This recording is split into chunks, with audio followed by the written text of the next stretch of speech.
제가 오래전 어느 교회에서 이제 이 새가족 성도들을 또 지도하고 훈련할 때였습니다. 그때 이제 어느 한 새가족 성도가 찾아왔습니다. 전혀 신앙이 없었는데 이렇게 참 예수를 믿고 이 교회에 나와서 신앙생활 하다 보니까 너무너무 참 좋았다는 겁니다. 세상에서는 느끼지 못했던 기쁨, 무엇보다 마음에 평안이 넘치는 것을 경험했다고 했습니다. 이 부부가 이제 신혼 부부였는데 얼마 가지 않아서 이제 임신을 했습니다. 그런데 임신 20주 차쯤 되었을 때에 이제 이 부부가 병원에 가서 태중에 있는 아이에 대해서 정밀 검사를 하는 중에 이 아이의 이 아이의 태아 뇌에 종양이 생긴 거예요. 20주밖에 안 되는 그 아이의 뇌 속에 종양이 생겼는데 의사가 하는 말이 아무래도 두 가지를 선택해야 될 것이라고 이야기하는 겁니다. 먼저 하나는 유산을 하든지 아니면은 야외를 끝까지 태어나게 하더라도 정상적인 아이는 되지 않을 것이다. 그래서 이 두 가지를 갖고 이 신혼부부에게 결단을 하는 거예요. 참, 이 얼마나 기가 막힌 일입니까? 그러니까 이제 눈물 흘리고, 일주일간 눈물 흘리고, 혼자 고민을 하다가 교회 찾아서 이야기를 하는 겁니다. 목사님, 제가 예수 믿고 정말로 기쁘고 즐거웠고, 교회가 너무 좋았고, 정말 예수님이 너무 좋았고, 우리 부부가 이렇게 참 믿음 생활을 기쁘게 하고 있는 이 상황에서 하나님께서 이렇게 우리 부부에게 이 엄청난 아픔을 주셨는데 이 아픔을 어떻게 감당하면 좋겠느냐고. 참, 제가 목사 입장에서 그 부부의 눈물 섞여 있는 이 고민, 이것을 들었을 때 참 그야말로 유구무원이었어요. 제가 온전히 참 답을 할 수가 없었어요. 왜? 너무 안타깝고 너무나 기가 막히고 너무나 처한 상황이 참 애처롭고 그 엄마의 그 자궁의 그 태가요. 가장 세상에서 가장 정결한 곳이라고 하잖아요. 그야말로 무균실이에요. 무균실. 엄마의 그 태중은 무균실이에요. 가장 깨끗하고 가장 순결하고 가장 죄악의 때가 묻지 않는 그 태중에서 아직도 생명을 완전히 형성하지 못한 그 어린 아이의 머리에 하나님께서 왜 이토록 엄청난 아픔을 주시는가. 제가 그때 그 당시에 참 가슴이 저미고 아파서 어떤 뾰족한 답을 줄 수가 없었어요. 무슨 위로의 말씀을 해야 될지 참 이 목사 입장에서도 정말 난감하고 너무 안타깝고 너무 괴롭고 얼마나 그때 참 제 가슴이 아팠는지 몰라요. 제가 며칠 전에 우리 전사님 전망 보고를 받는 가운데에 우리 교회에 지난 2014년도에 등록해가지고 새가족 성도인데 부부예요. 제가 신망도 갔어요. 그래서 참 믿음 생활을 참 열심히 했어요. 그 부인은 예수를 전혀 모르는 분이었는데 남편은 대구의 모 교회 장로님 가정의 아들이었어요. 그래서 참 부부가 결혼해갖고 이 참 부인 되는 성도는 남편 때문에 예수 믿게 되었고 그래서 우리 교회에 이제 처음 오게 된 거예요. 형부모를 통해갖고. 그래서 새가족 수료하고 또 양육 훈련도 잘 받고 있는 중에 갑작스럽게 직장 사업 문제로 대구로 이제 이사를 가게 되었어요. 이사 간 지 한 1년 채 안 되는 그런 시점으로 알고 있습니다. 이사 갈 때 와서 또 인사하고 가더라고요. 그래 잘 가라고 이제 인사를 하고 어쩔 수 없잖아요. 사업상 뭐 이렇게 옮겨갈 수밖에 없고 이사를 갈 수밖에 없으니까 그런데 이제 그저께 소식이 왔는데 남편이 사업상 서울에서 벌금 내려오다가 고속도로에서 교통사고를 당하고 죽었다는 거예요. 참 기가 막혀. 우리 교회에 있을 때는 아이가 둘이었어요. 그런데 태중에 또 아이가 있다는 거예요. 제가 이 소식을 듣고는 참 한동안 말을 못했어요. 하나님께서 어떻게 이렇게 한 가정을 저렇게 무심하게도 하나님이 비참하게 하시는가. 이제 30대 아빠가 사고를 만나고 그렇게 졸주에 죽고 30대 부인이 살아남았는데 태중의 아이를 보면 서열을 지금 키워야 되는 입장에 있는데 참 비통스러워. 너무너무 안타깝고. 마침 우리 교회에 또 함께 같은 장례가 터져가지고 제가 가보지를 못했습니다만은 너무너무 가슴 아프고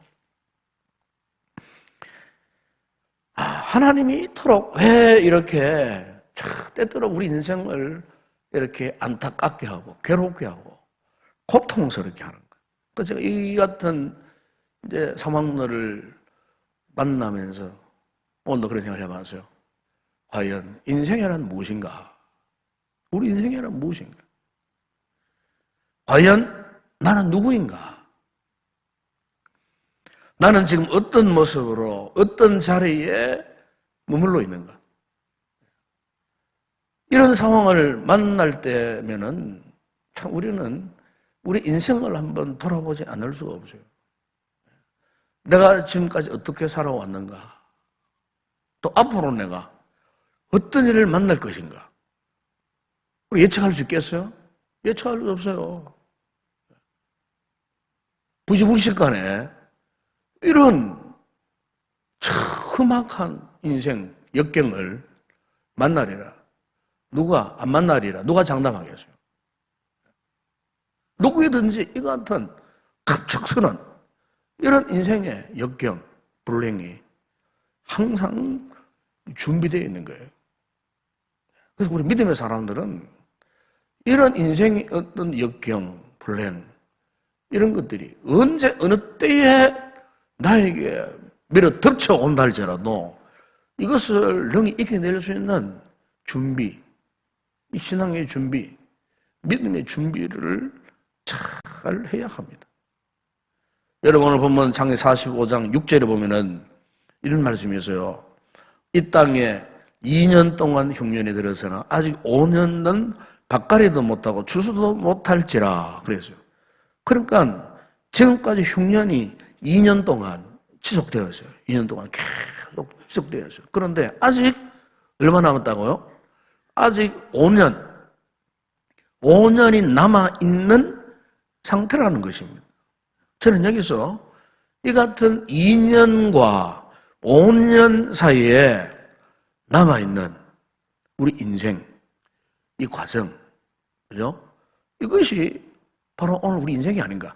2년과 5년, 7년 가운데에 이미 2년은 지났어요. 앞으로 5년 남아있어.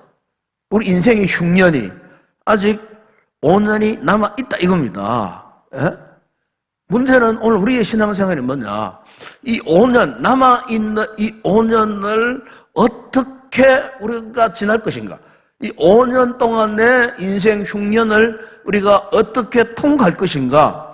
앞으로 남아있는 5년을 어떻게 헤쳐나갈 것인가. 어떻게 남아있는 5년을 극복할 수 있을 것인가.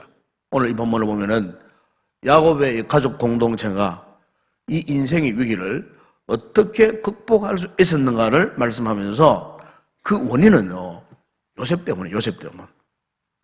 요셉 때문에 야곱 가정에 남아있는 흉년 5년, 그 5년을 야곱 때문에 극복할 수 있었다는 겁니다. 즉 요셉이가 어떠했어요? 그들에게 아낌없는 은혜를 베풀어 주었어요. 그 형들이 참 원수들이잖아요. 자기를 팔아먹은 원수들이잖아요. 보통 사람 같으면 그 형들 그냥 두겠어요? 그런데요, 어떠했습니까? 창세기 여러분 42장 25절이야 27절에 보게 되면 이런 말씀이었어요.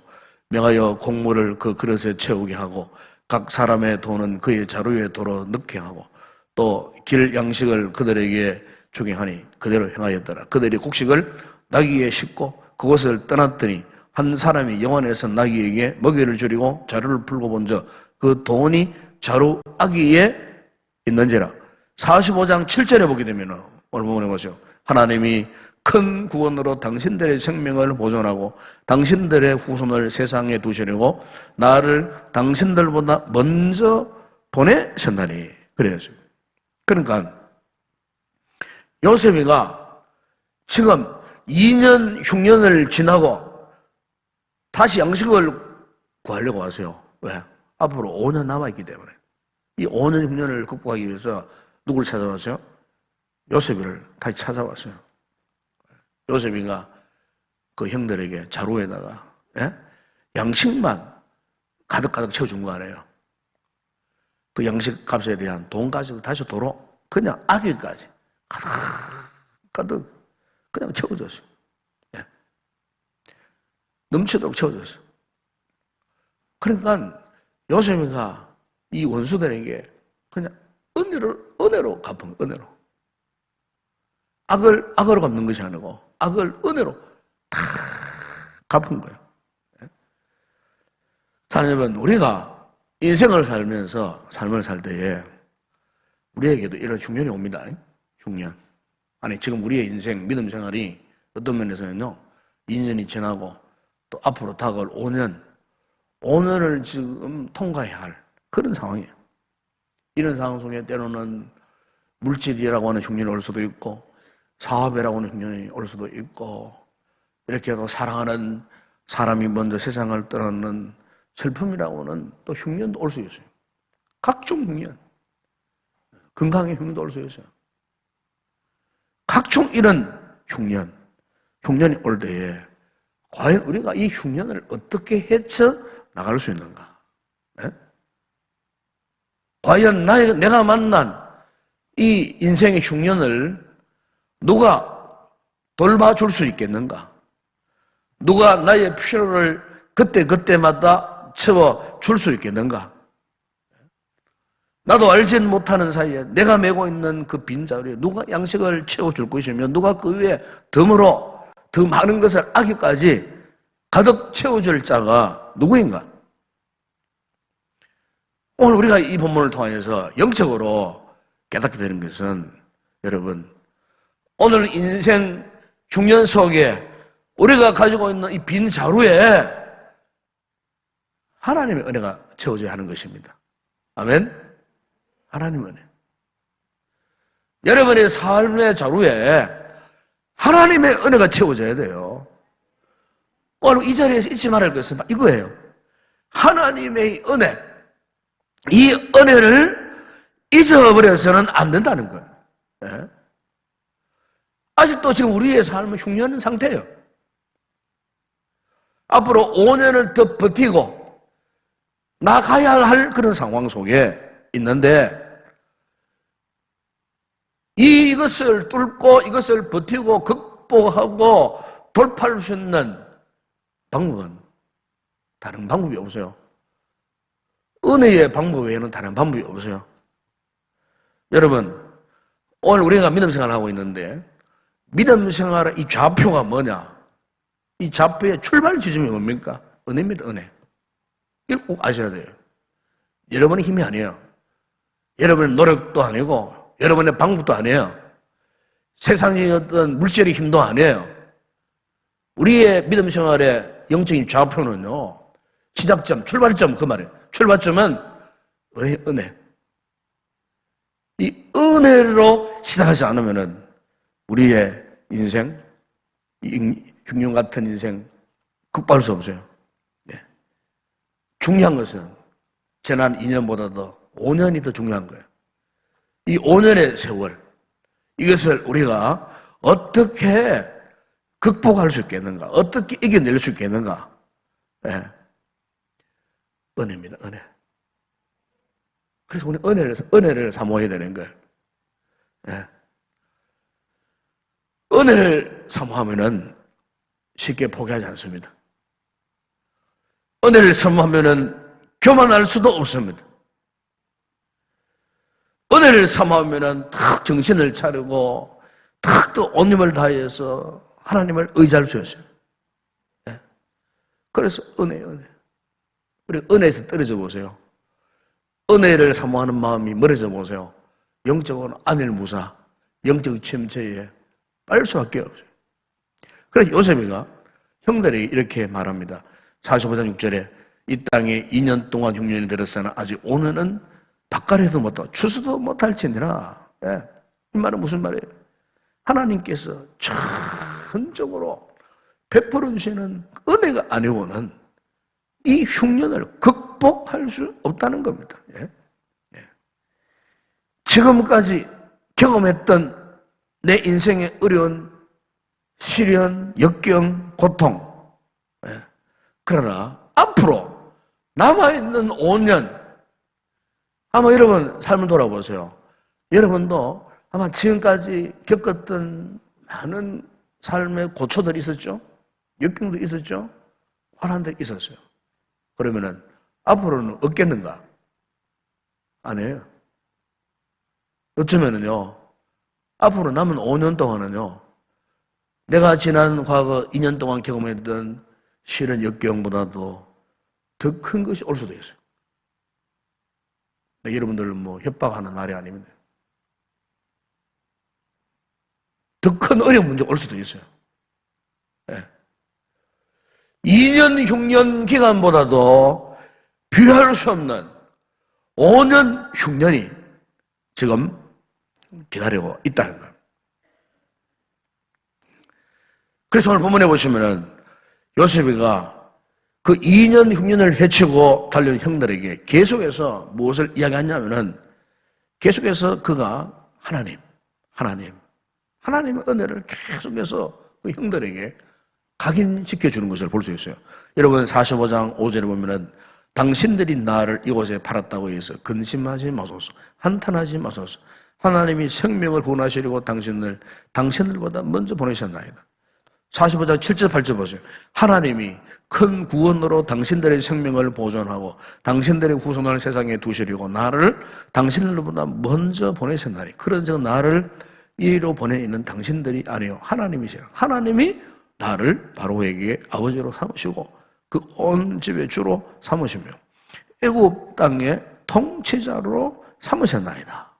네, 이거 보면 하나님이란 말이 계속 4번 나옵니다. 4번. 하나님이 그렇게 하셨다는 거예요. 그러면서 또 무엇을 말씀하냐면 45장 9절 10절에 보세요. 여기 보면 이렇게 말합니다. 당신들이 속한 아버지께로 올라가서 아뢰기를 아버지의 아들 요셉의 말에 하나님이 그게 또 나오잖아요. 하나님이 나를 애굽 전국의 주로 세우셨으니 지체 말고 내게로 내려오사 아버지의 아들들과 아버지의 손자들과 아버지의 양과 소와 모든 소유가 고센 땅에 몰며 나와 가깝게 하소서. 여러분 이 말씀들을 종합적으로 또 보게 되면 이런 말씀이에요. 한마디로 요셉이가 이 왼수 같은 형들을 만나가지고 계속해서 지금 권고하고 요청하고 강조하는 바가 뭐냐면은 하나님의 은혜를 잊지 말아야 한다는 겁니다. 하나님이 나를 도와주셔서 하나님이 우리 가족을 도와주셔서 하나님이 도와주셔서 우리가 지금 여기까지 왔다. 그리고 앞으로도 하나님의 도우심이 전적으로 필요하다는 거. 이걸 이야기하고 있어요. 하나님의 은혜가 필요한 거예요. 하나님의 은혜가 있어야 여러분 우리의 삶에 감사가 나오고요. 하나님의 은혜가 충만해야 기쁨이 넘쳐요. 하나님의 은혜가 나의 삶을 지배하고 다스려가야 우리가 아무리 힘들고 어려운 남아있는 5년이라고 하는 인생 역경, 인생 흉년을 만나도 하나님이 함께 하신다는 믿음이 확실히 생긴다 그 말입니다. 아멘. 그래서 이 요셉이가 형들에게 계속해서 하나님이라는 이야기를 계속해서 하고 있지 않습니까? 그리고 이 은혜를 유지하기 위해서 지금 요셉이가 그 형들에게 뭐라고 이야기합니까, 여러분? 어디에 머물라고요? 고센 땅에 머물라고 했어요. 고센 땅. 고센 땅. 여러분, 47장 뒷부분 27절 보면 이런 말씀이었어요. 이 고센 땅이 어떤 땅이냐 한번 보세요. 47장 27절 보면 이스라엘 족속이 애굽 고센 땅에 거주하며 거기서 생업을 얻어 생육하고 번성하였다고 했어요. 가나안에 흉년 내던 그 땅에 살던 그 요셉의 가정, 야곱의 아들들과 함께 그 식솔들, 그 소와 육축 다 끌고요. 요셉이가 애굽에 총리로 있으면서 특별히 보세요. 이 고센 땅이 지도를 보게 되면요. 어디 있냐면은 지금의 그 이집트, 옛날 애굽, 지중해 바다, 그, 소위 말하는, 이게 라일 델타라, 라일 델타. 델타는 삼각주를 말하거든요. 그러니까 라일 강이 애굽에 큰 강이 있어요. 그 라일 강이 지중해 바다로 쫙 이렇게 흘러내려오면서 그 지중해 바다, 그 해변가 엄청난 광활한 비옥한 땅이에요. 그 삼각주들이 쫙 강줄기가 이렇게 나눠주면서 수많은 삼각주들이 있어요. 이걸 이제 라일 델타 지역이라고 합니다. 지금도 엄청난 기름진 옥탑입니다. 거기는. 강물이 때로는 흘러넘쳐가지고 상류에서부터 온갖 영양, 좋은 땅 이런 것들을 쓸고 내려가지고 한 번씩 범람하지만은 그 고운 땅, 기름진 그 땅이 강물이 빠져나가면은 기름진 옥탑이 되어지는 거예요. 그럼 거기는 무엇을 심어도 다 잘 자라요. 온갖 식물, 온갖 과일들, 온갖 채소들 거기에서 다 생산되어지는 거예요. 그런데 요셉이가 총들이 있으니까 그의 권한을 가지고 자기 형제, 자기 집 가문을요, 애굽 땅에서도 제일 좋은 땅, 이 고센 땅, 고센 땅으로 다 데려온 거예요. 고센 땅. 여러분, 우리 영적으로 보게 되면 우리 하나님께서요, 우리 성도들을 이토록 사랑하시는 거예요. 네? 우리는 때로는 시련을 당하여 막 고통스러워 울고 막 난리를 치지만은 여러분, 결국 하나님께서 우리를 인도하시는 그 길은요, 영적인 고센 땅이에요. 즉, 하나님의 은총의 땅, 은혜의 땅, 네? 은혜의 땅에 하나님 우리를 인도해 주시는 거예요. 그런데 영적인 분별력이 없고 믿음이 없으니까 이 고센 땅은 발로 차버려버리고 조금만 힘들고 어려움을 당하면 자꾸 세상적으로 치우쳐서 세상에 다른 좋은 땅이 없는가, 세상에 다른 어떤 보물장 없는가, 세상적으로 치우쳐서 다 벗어나는데요. 망하는 길이에요. 돌아올 수 없는 길이에요. 그 길은. 여러분, 하나님 우리에게 영적인 이 고센 땅, 축복의 땅, 은총의 땅을 보여주실 때 여기에 머물러 있어야 됩니다. 아시겠죠? 이 자리를 지켜야 돼, 이 자리. 기도의 자리, 은혜의 자리, 말씀의 순종의 자리. 이걸 지켜야 돼요. 벗어나버리면 우리는 망하는 거예요. 돌아올 수가 없는 거예요. 여러분, 출애굽기 8장, 9장 보게 되면 하나님이 여기에서 이스라엘 백성들이 번성해서 이스라엘 민족을 태동하게 만들었어요. 그럼 이 고센 땅은요, 엄격히 말하면은 엄마의 이 자궁과 같은 거예요. 왜? 이스라엘 민족이 바로 하나님께서 이 고센 땅에서 태동하게 하셨던 땅이기 때문에. 예. 태중에 아이가 자라나듯이 이 고센 땅에서 가나안에서 애굽으로 이사 올 때에 불과 70명밖에 안 됐어요. 70명. 그런데 보세요. 430년 만에 250만 명, 그다음 300만 명. 예, 어마어마한. 예. 지금도 엄청 큰 인구 아닙니까, 여러분? 그 당시에 세계 인구가 1억도 안 되던 그 인구 밀도 속에 250만, 엄청난 인구입니다. 엄청난 인구. 더군다나 애굽을 하나님 능력으로 10가지 재앙을 내리셨을 때에 이 고센 땅이 어떤 땅인 줄 아십니까, 여러분?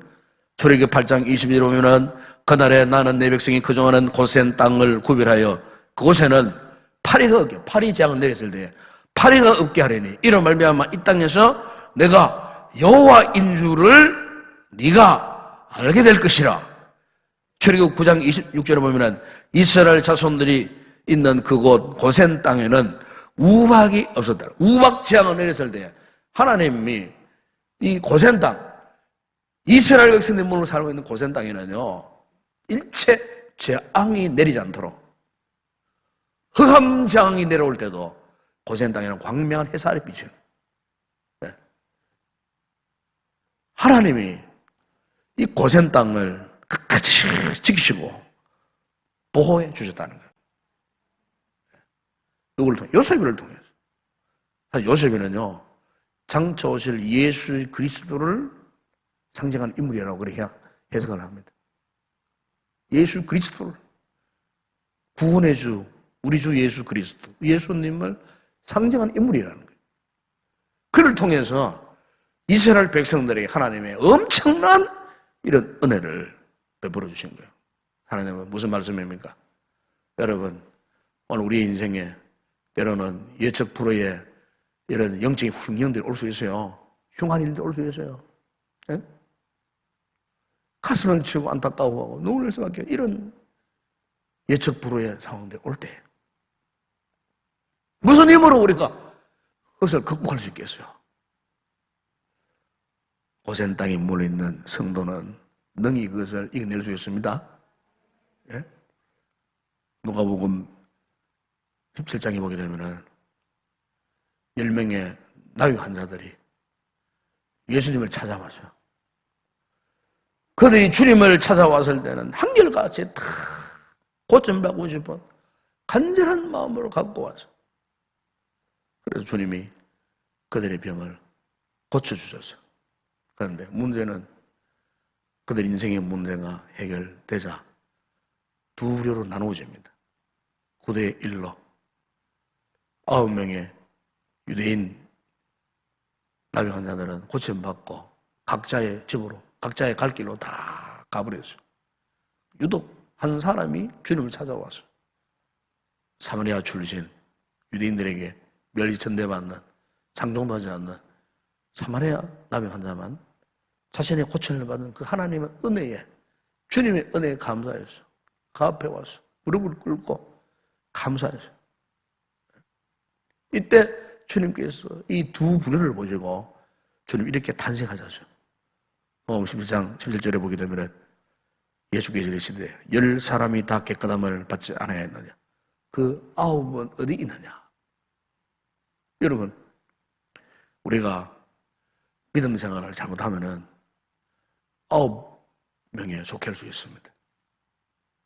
은혜를 잊고도 은혜를 모르고 은혜를 저버리고 은혜의 땅, 고생 땅에서 벗어나서 자기 마음대로 세상적인 방법으로 그렇게 자기 마음대로 살려고 하는 9명의 변망덕한 삶을 살아갈 수 있어요.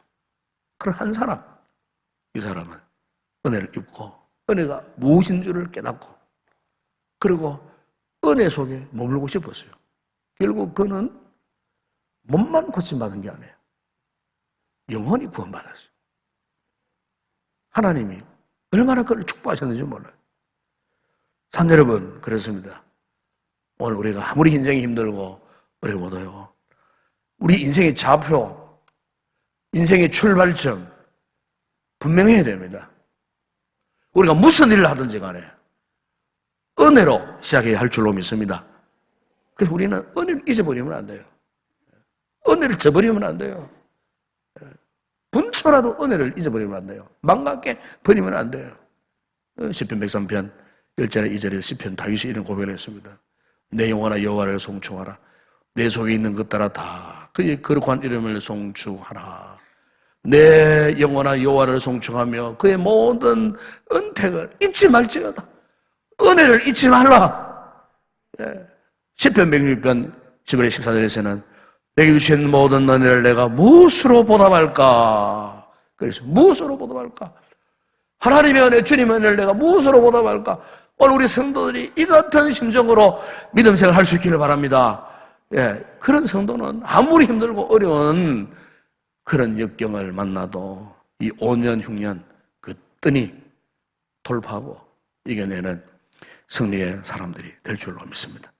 이제 다시 한번 여러분들의 믿음의 좌표가 지금 어디에 있는지 한번 점검해 보세요.